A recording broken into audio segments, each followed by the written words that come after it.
Welcome to a video from thedigitalLifestyle.com. In this video we have a new Windows 10 19H1 build 18234 to look at. 19H1 is the code name for next year's Windows update, probably released sometime in April. Redstone 5 is the code name for the current development version, which could be released as soon as the end of September, beginning of October.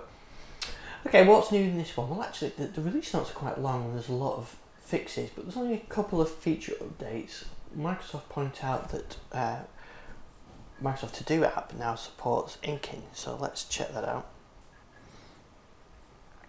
So here's Microsoft To Do. I'm going to see if we can do some inking with that. There we go. So using the pen, this is on a Surface, and use the pen, and I can now quickly handwrite notes. I'll probably use that in portrait mode when you're holding it in tablet mode. So that's a nice little function that's added, and that works with this build. The other app change is Sticky Notes. Here is Sticky Notes. This is an all new version of Sticky Notes, version 3, and this is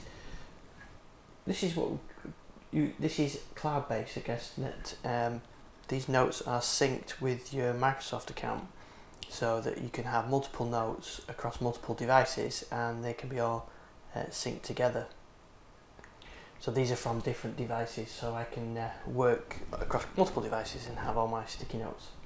And the other change is the replacement for the old snipping tool, now called Snip and Sketch, and that's been updated as well with a new delay timer on there. So you can say take this in 3 seconds, and that's handy if you want a screenshot of a menu or something like that you're in the middle of working on. So that's new as well. The rest of the changes are just improvements to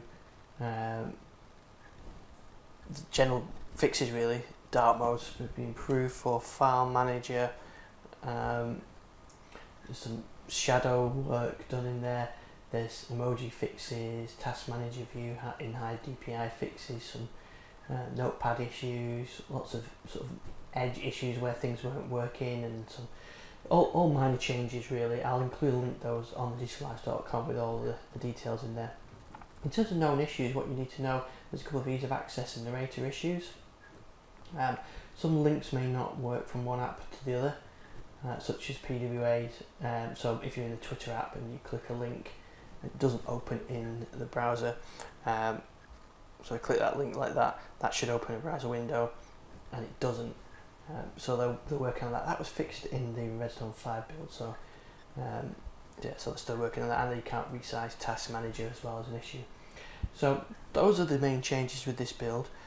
I guess we're going to get more features like sets and things like that. Maybe sets will be back soon in future builds, but that's it for now. You can find more on our YouTube channel, on thedigitallife.com, at ISDixon on Twitter. Thanks for watching.